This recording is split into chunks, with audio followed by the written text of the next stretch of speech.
Hey, what's going on, guys? This is John at Matchless Web, and this is a video rundown of a client site that recently launched the MVP, the minimum viable product of this site. So I've got the base functionality needed for this project, more content coming later, but I just wanted to put out a video showing just what can be pulled off using the dynamic content capabilities of Toolset plugged in with the Cadence theme.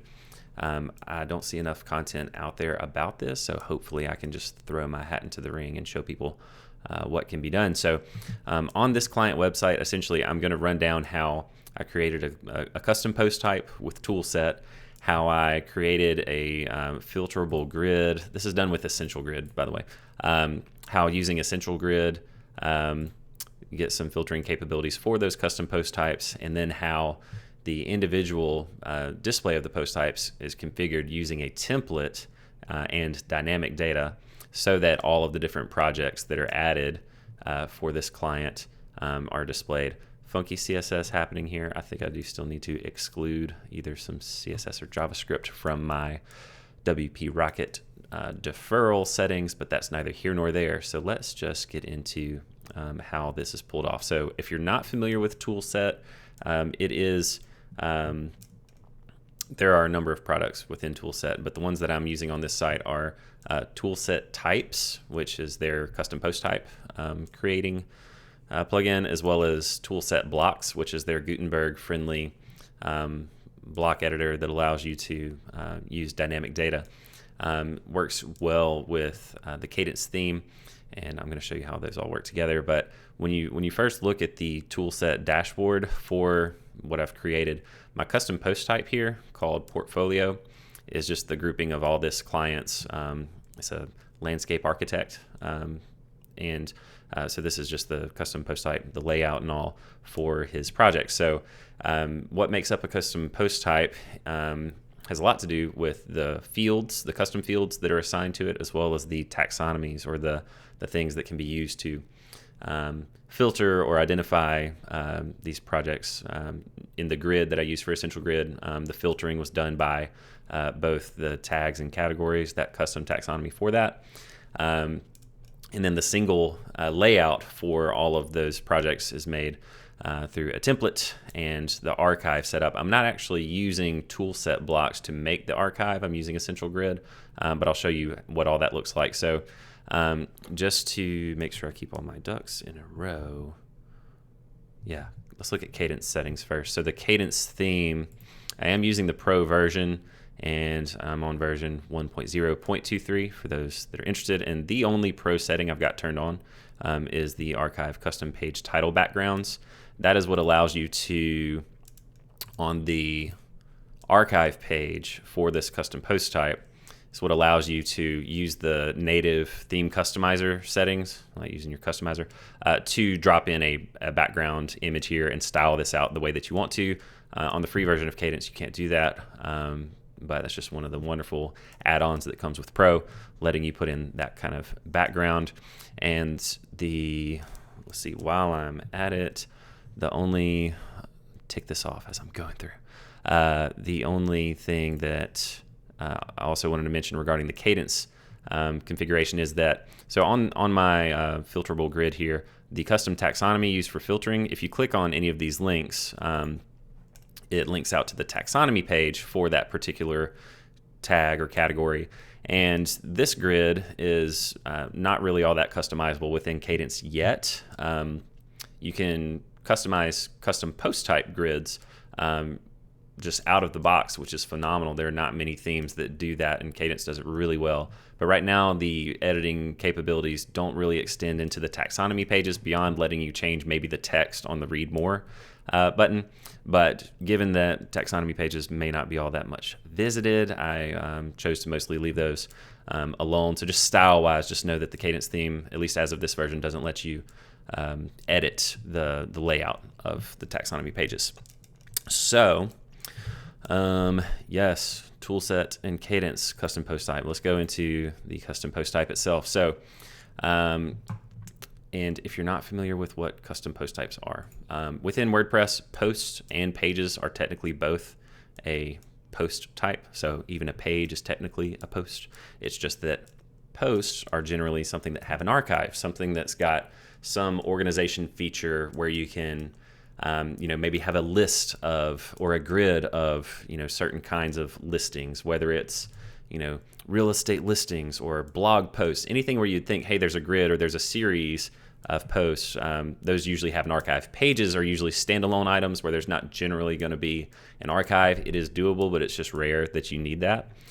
Most things rely on posts. So really, this is a custom layout. Custom post type is really just a custom layout, much like you would think of creating like a custom layout for your blog post. So like whether you're talking about a custom design for your blog grid or your individual blog posts, you might use custom post types to do that. So the first thing you have to do with a custom post type is register it, and Toolset is the plugin that I've used for that. You could also use something like custom post type UI, CPT UI is a great plugin for that. Other free things out there too, but this is a paid product, just so you know. So you give your post type a name, the singular name. In this case, I wanted to use portfolio there, but it is recommended that you don't use that you don't use the singular, and plural version using the same thing. I wouldn't say like portfolios. That wouldn't be the plural thing. I could have called this projects. So I would have, projects, and then project would be the singular. It's just for naming purposes and keeping some things separate, as well as the URL slug. And the URL slug there is just what you see whenever you are looking at, let's back out.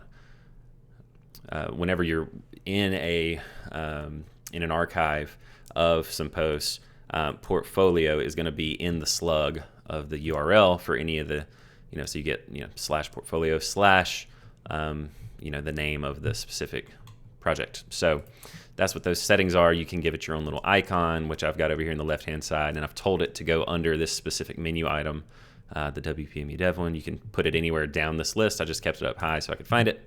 And you can also assign any custom taxonomies you've created, which I have. Instead of using the native WordPress taxonomies, categories, and tags, created custom ones there, just so that when filtering things in the grid, I'm keeping things separate, so that if this client uses blog posts down the road and we need to categorize things, there's a set of taxonomies specific to the use case in question. Some of these other things we're just going to skip over. Settings to display when editing. That's just what you're going to see in the admin menu when you're actually editing this a post that is in this custom post type. So, for example, if I'm in the back end of, this is what the custom fields look like once they're in the back end of a post. But basically, all those different options that you have to select from. Do you want a featured image to be associated with this post type? Do you want to be able to set an excerpt? Do you want the native WordPress custom fields to be in there? If you untick any of these boxes, they won't show up. So I've only got the ones ticked that I need. And then options, main thing in here is making sure that you allow your custom post type to have an archive.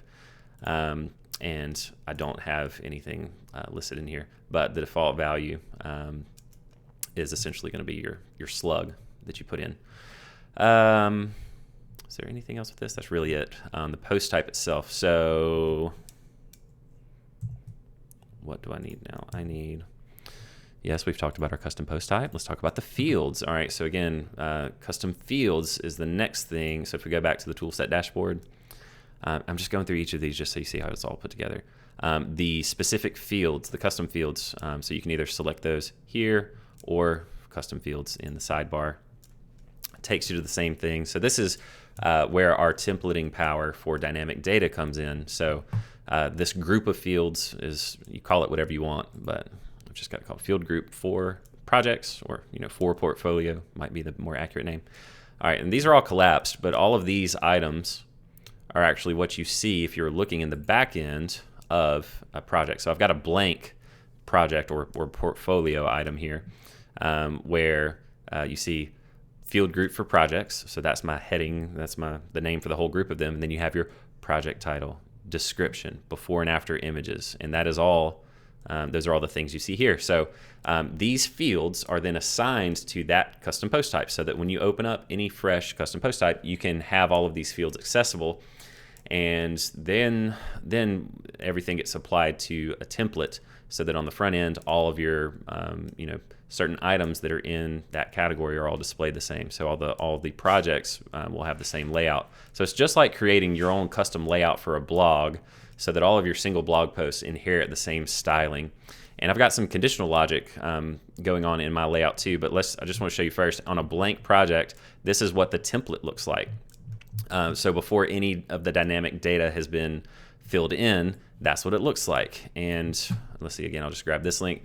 When content is filled in, you get this, which in this example, this is a case where before and after images were provided. So you've got a column of text and you've got a column of images. I've got a conditional logic setting in here so that whenever there are not before and after pictures, you just have a wider width text section, and then you scroll down. And then there's also a piece of conditional logic in there for if there is a testimonial provided, you'll get an extra section added in here between here and the gallery. So fun conditional logic there. So again, for templating purposes, keeps everything uniform even when some posts don't contain all of the fields that others contain.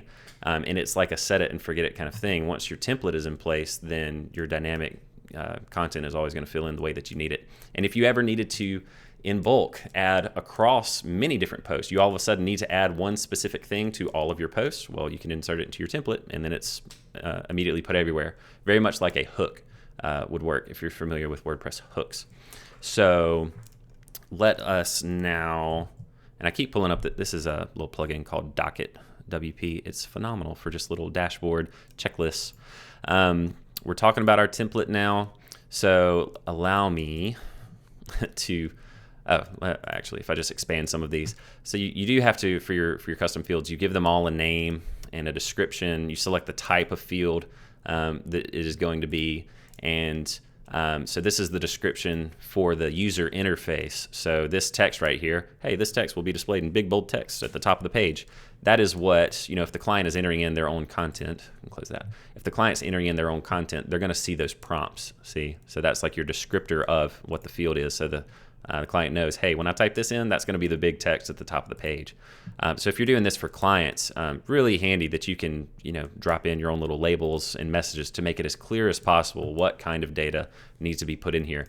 If you have a character limit, you can assign a character limit like, hey, I don't want the client to enter in 1,000 words in some little section that really only needs a max of 50.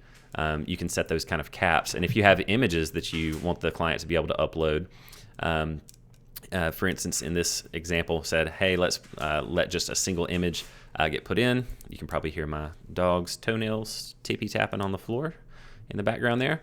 But whenever you select an image, you can have some restrictions on file size or dimensions. Say it's the big hero image at the top of a page. You could say, hey, let's let that not be any bigger than whatever your number is, 1,500 pixels, whatever.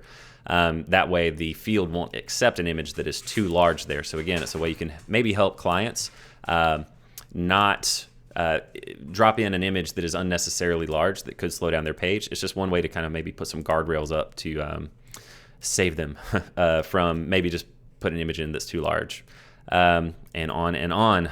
Some of the conditional logic, let me mention that.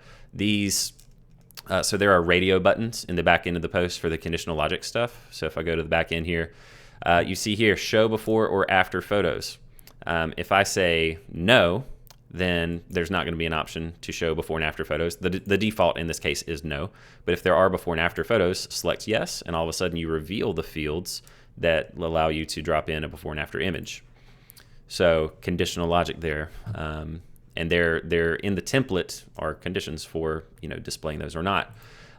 For example, let me just show you one item. I know some of the commercial projects for portfolio items for this client did not have before after images. So for instance, this one, there was just a lengthy description provided. So the lengthier description goes in this full width text section. So there are no before and after images.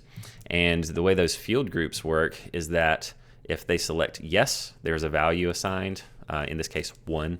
And if the value is selected no, then there's a number 2. So basically, once you get into your conditional logic settings, a value of 1 or 2 for that toggle is recognized to mean yes, show that dynamic content, or show that layout with the images, or do not show the layout with those images. So that's how the same thing works for the testimonials in this case. Yes, show a testimonial, or no, don't show a testimonial.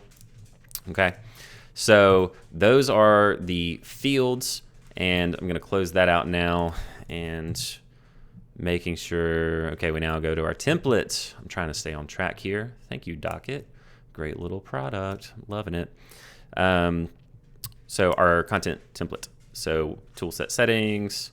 I can go to content templates. The only template that I have laid out is for the portfolio single items. And this will start making a little more sense of, a critical error. Oh no, what has happened? This is a staging copy of the live site, so there could be something funky happening here. Let me, dog is sneezing, bless you. Bless you again. I'm gonna reload this, see if it'll work for me. The hamster wheel's running, he's going. I think it's gonna work. There we go, okay. So this is what a template looks like, and you can see that even though I'm in the template view, there's already data filled in. So this listing is showing one of the custom post types already filling in the data, just so you get an idea of, hey, what does this template look like with at least some placeholder values, or use the actual data from. All right, let's do this one, for example, Fusion Apartments. So if I select Fusion Apartments, my little loady wheel is turning, and it's going to dynamically pull in, the title for that project, the featured image, the taxonomies.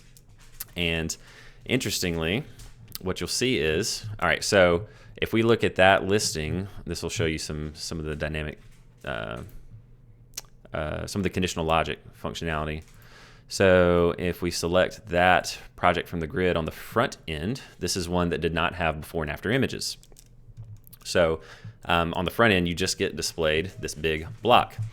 And the way the content template is set up, when you first look down here, you see this is a conditional block.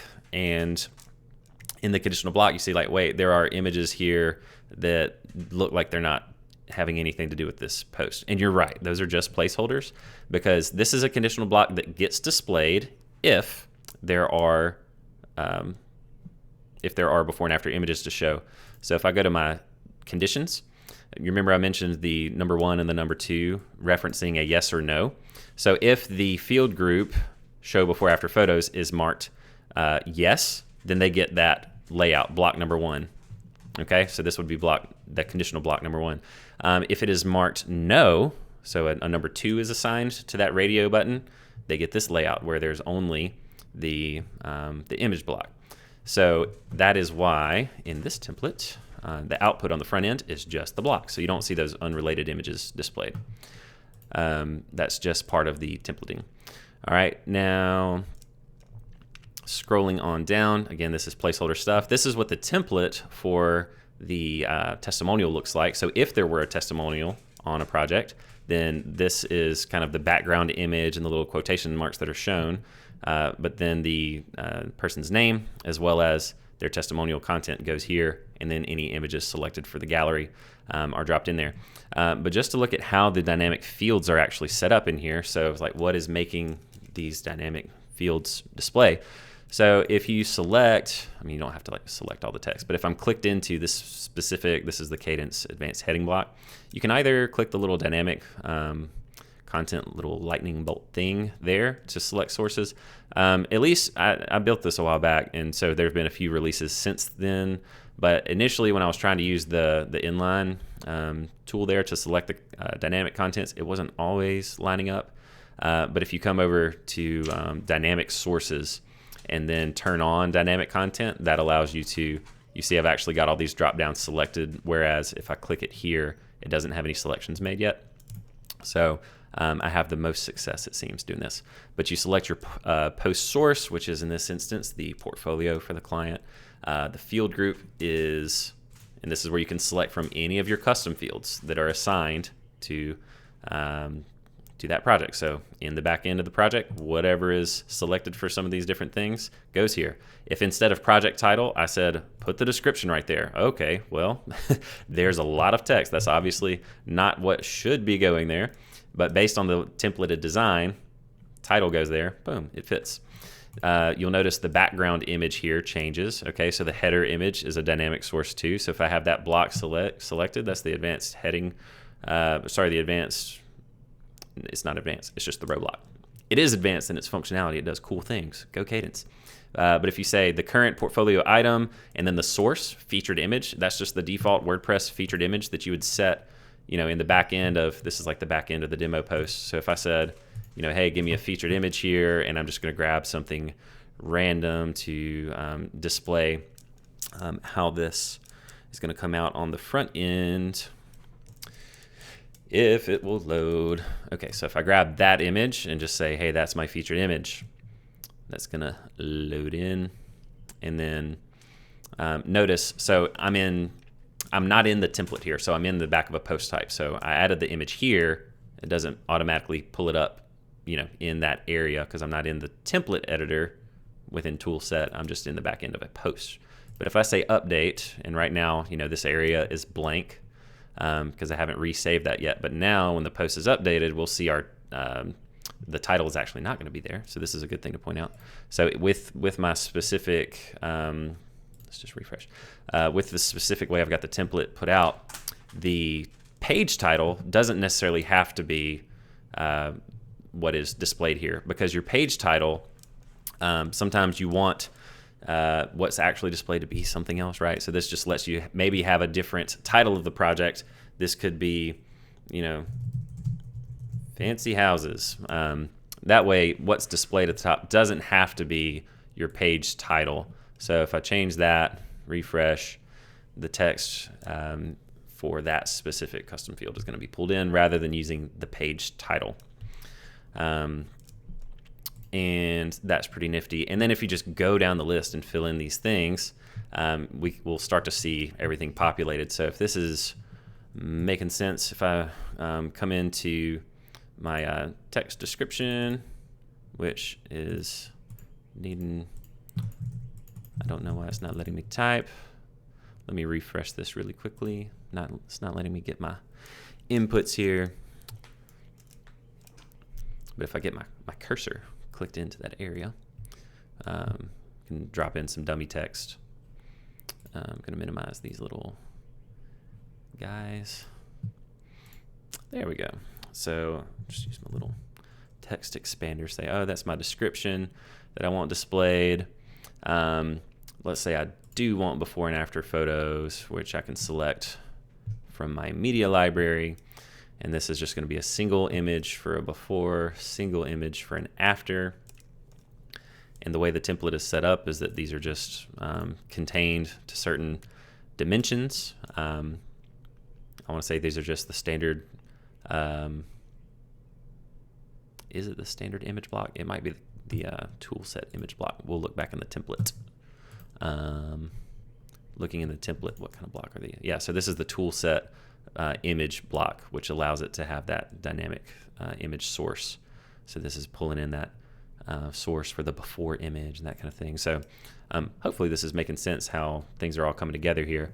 And for my gallery, if I want multiple images for my gallery, let's just say I come to that specific project, or I want, let's just say I want these 4 images just to make this quick. Those are all pulled in, and you can, just rearrange, drag and drop these if you want to. And let's say that I do want a testimonial on this. Joe really loved his project, so he left this testimonial. So again, that was some of that conditional logic that now our posts that looked like this, refresh it, and that template is going to apply all of the dynamic content filled in here. So now we have that short little story block. Have our before and after images. Again, for uniformity, you might say like, hey, let's make sure that the images are the same dimensions, what have you. We see our testimonial dynamically pulled in and the gallery with lightbox. Again, I think I need to defer some of that of the tool set. The tool set, like any of the JavaScript stuff, needs to not be deferred, or there might even be some CSS that needs to be excluded from. I'm not combining CSS files. I'm not doing any concatenation of CSS or JavaScript, but I did find that this is caused just by some, in my WP Rocket settings, I'm in trying to speed up the page. I've got some things deferred, and just there's some stuff that needs to not be deferred to make that cleaner. But that is most of what I wanted to show you, the content templates, and let's now hit the grid on the front end, because that's one other dynamic thing. So I'm not using Toolset's, let's get back here. I'm not using Toolset's archive. You can build your archive using, okay, I'm back. Sorry, privacy mode is enabled on this staging site and it timed out. So like I said, I'm not using the Toolset archive. If we go to either the Toolset dashboard, I can select Portfolio Archive here, or from down here, WordPress Archives. Either one takes you to the same place. If I select this Portfolio Archive, now I just said I'm not using Toolset's archive, features. So why am I clicking on this now? Well, it's just because I'm showing you how I've got the essential grid inserted in here. So close these things.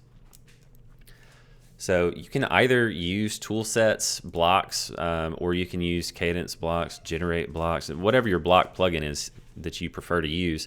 There are some things that have to stay here, like the WordPress archive loop is just something that is part of an archive. This little box at least has to be here. If you like try to delete it, it'll actually come back. It's required by the WordPress archive. So the archive, for me, this is what my archive page looks like in the front end. You've already seen it. I'm just bringing it back. But the archive is literally, all right, so the image and this title is inserted by the Cadence customizer settings. So my archive is literally my essential grid along with this little divider line, and then there's just a little empty space before you hit the footer. And that is reflected here. So there's my essential grid where I've selected my grid that I want displayed. You could do the same thing with just dropping in the shortcode, but I used their block. All of these things are Toolset options where you can insert a Toolset search field, button, sorting, that kind of thing. None of that is being displayed on the front end. I don't need any of that. There, is the, ability to delete some things, maybe, but some stuff just pops back, like I showed you with the archive. But the point is, none of that's really being displayed on the front end. It is easy to end up with like a blank, like a blank paragraph block. So you might have to like hit backspace, or maybe use like the block navigation plugin to make sure there's nothing extra in here, so you don't end up with weird extra space at the bottom. But I've literally just got the essential grid, and I've got that little divider. That's all the Toolset archive is displaying. It's just dropping in my filterable grid. And like I said, essential grid is set up to filter by my categories. So the categories, the portfolio categories, so specific to this post type, are commercial and residential. Those are the two types of projects this client does. And so it's filtering by the category, which you don't necessarily see on the front end of this grid, but you do see their tags. So everything else you see here is a tag, and the client can add more tags if they want. But anything that matches multiple criterion, if you have multiple filters selected, you can filter that way, and that's pretty neat. This image is not the same size as this, because anything in the grids really need to all have the same dimensions on their featured image, because the featured image is what's used for that dynamic content. And just for fun, because the video is already really long, why not make it longer?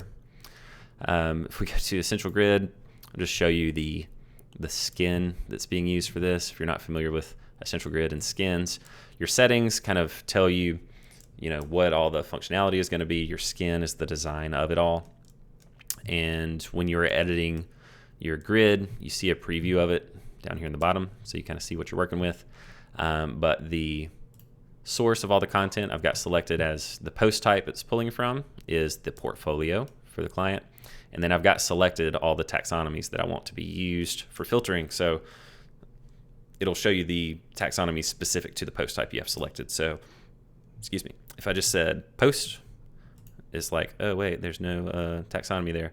I'm not using any of the default taxonomy right now. Like there's not any blog posts that have any taxonomy, so that's blank when you click it. But if you click the portfolio, it selects everything, or it displays everything here. If you like, select, sorry, I just turned off my screen with a keyboard shortcut that I didn't realize that I had. But if you were to do like Command All while selected in here,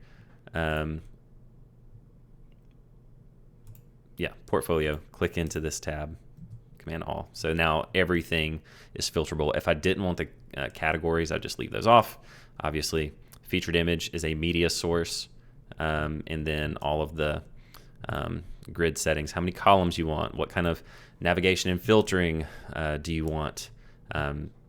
That's what's giving these little filter bars. And then as far as editing the skin, this is the skin that's being used. I just slightly modified one of the native skins that comes with Essential Grid. But the image, so if you're selected on like the image, featured image is what pulls that in.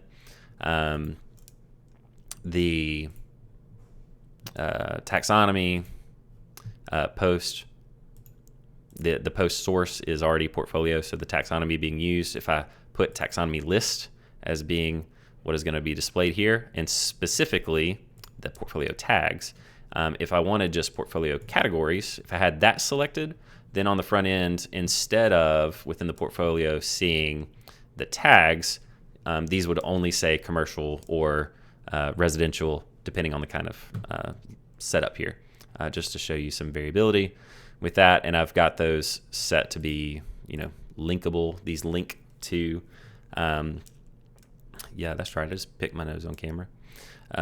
If you click on anything in the taxonomy, then you get a link to the category page. So yeah, link is selected there, and it takes you to the taxonomy page for that. So, all right, long video. Sorry about that, but I hope that it just gives you an idea. Let me close this out. Gives you an idea of how something like custom post types, whatever plugin you use to make it, and how your custom post type, custom fields can work along with the Cadence theme to help you make some pretty nifty layouts and do some fun stuff. How many times am I going to try to end this video? I keep thinking of something extra to show. I did just want to pull up and show you in the Cadence customizer, the theme customizer here, that the ability to add this image, okay, into that header section. So custom post types, if I go to archive, this is what gives me the ability to add in the image. So this is where you make your image selection, or if you just wanted to make it a certain color or do a gradient, you could do that. But I've got my image selection made there. You can do an overlay color of some kind, all kinds of fun things. I'm not saving any of this, but that is one of those pro features. If you don't have Cadence Pro, then it's not going to let you do that. So I love Toolset. I love the Cadence theme. If you don't already have these tools and you're interested in checking them out, I am an affiliate for them both because I love them. So either do your boy a favor, click my link below if you want to check these out. Otherwise, just Google them. We can still be friends. Just kidding. But really, we can be friends. Let me know if you have any questions about this setup, and if you're working on any project right now using dynamic data, I'd be interested to see what you're doing, because I'm still learning to do more and more of this myself, but I hope this just adds to the body of knowledge out there on Cadence and on Toolset. So let me know if there's anything I can do for you, and have a good one.